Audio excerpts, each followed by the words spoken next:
Good night. It has been a very, very busy day. Tonight, I'm just going to get straight to the point. I'll just say I hope you had a great day because I know that I did.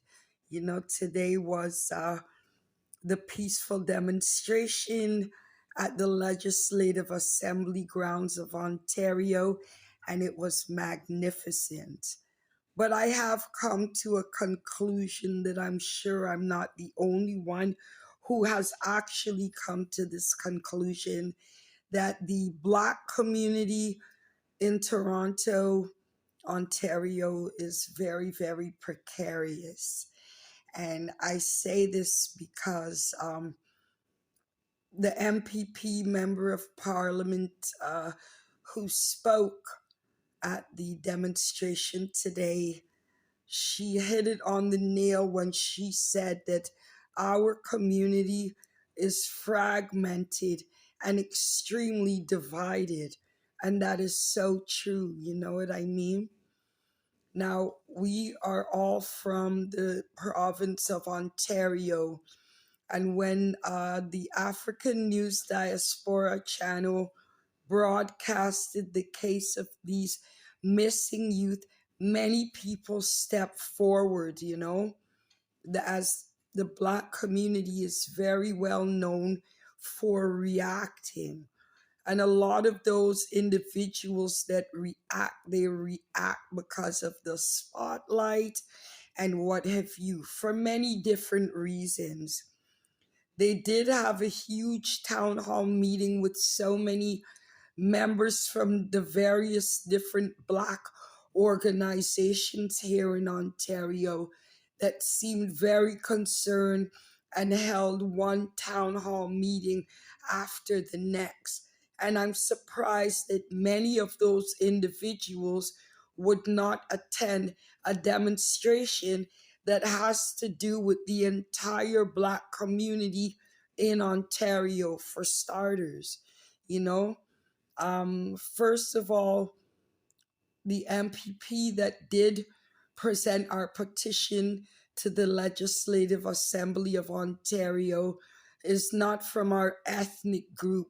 However, she supported and stepped up to advocate for our community so much more than the Black MPPs in Ontario did.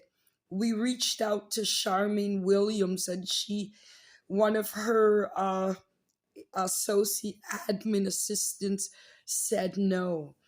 We reached out to Andrea Hazel, the MPP from Scarborough in the Gilwood riding, who gave her word that she would attend and support this initiative of implementing anti-Black racism laws.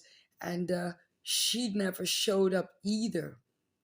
We have the first Black man in Canada running to be the next nation's prime minister, Carlton Darby, a native of Jamaica, who passed through the event as if he was driving through a McDonald's or Tim Hortons drive-through, yet didn't get out of his car to support the implementation of anti-Black racism laws.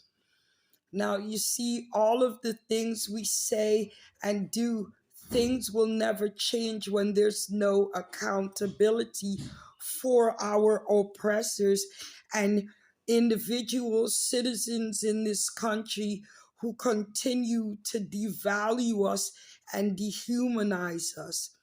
So I'm not going to say if, when they pass the bill of anti-racism laws in Ontario, every Black member in this province will be impacted. And that's what we fail to realize. You see, what we do in our community, if you don't like Vanessa, or you don't like Emma, or you don't like so-and-so, even if they're doing something or has organized something with an open door to the entire Black community, they will not show up. Initially, We were supposed to have this demonstration on February the 3rd, but we postponed it due to the weather. Okay. And it's really sad that there's so many different Black organizations out there who say they're here in the name of justice, empowerment, and unifying our community. And they couldn't make it today because they refused to come because of their own biased feelings. Yet we had the um, Israel United Church came from all over, from Detroit, from yeah, they came from Detroit, they came from Rochester, New York, Montreal, and they stood with us. They didn't just come, they stood right beside us. No jackets on, and even in the drizzling rain. And they stood in support of their brothers and sisters over here in Toronto to stand with us and demand change for our people. Yet the people who are local here weren't standing there. But I want to say it didn't matter for those who opted not to come, and the potential next Black Prime Minister of Canada who passed through because he didn't deem the initiative worthy, or in his own words says that he's tired of demonstrations and what have you. The mission was accomplished because MPP Kristen Wong Tam has vowed to the Black community of Ontario that she's going to pass that motion that anti-Black racism laws be implemented in this province. And once that is achieved, we can go even further. I want to say again, I did mention earlier on my Instagram live, a very prominent figure at the moment in the name of social justice from Roots Reggae Hub, Shanna Michaela. You said you don't know who the organizers of this event was. You were extended an invite and you refused to come. And all of a sudden, you come out smoking like a chimney that you're calling all these Black organizations, calling them to action because you wrote all these mayors and what have you. Where were you today? We're not a different type of Black from you are.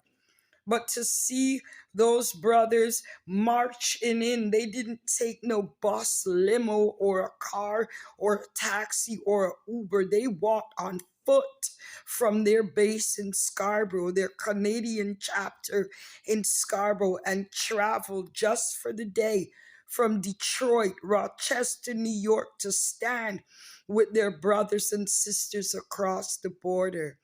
But I want to tell you this, and Gwyneth Chapman as well. You're another one that I want to address in this video tonight. It's so sad, but those brothers from the Israel United, they stood with us. They were wonderful. They supported us, signed our petition, and stood with us. And I know for a fact that they will stand with us again and again and again, even for the Black individuals within the Ontarian Black community that chose not to stand with us today. But it's okay. When the law passes, it will pass for you too. And that is what we wanted to achieve.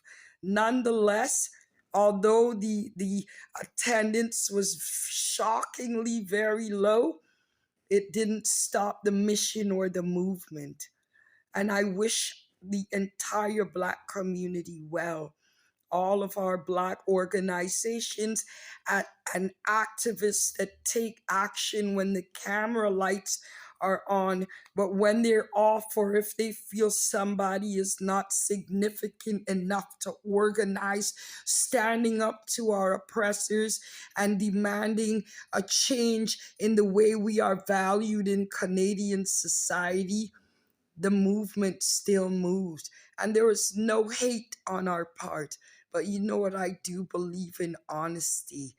And so we're just awaiting the 24 sitting days to hear the news that yes, anti Black racism laws will be passed.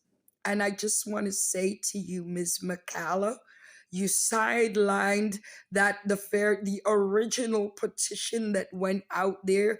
You sidelined it and gave me your reasons why you felt you had to come out with another one, which I applaud you that you have followers and what have you, but that's okay because the same little petition that was originally started by myself before you came out with yours, it's gone into the house of legislation. And you are Black just like me. So when the law changes, it will benefit you also. Power to the people. This is DJ Bubbles. You done know, the CEO and a believer of uniting Black people for change. Cutting the tape now. Have a wonderful night. And thank you so much, MPP Kristen Wong, for standing with the Black community.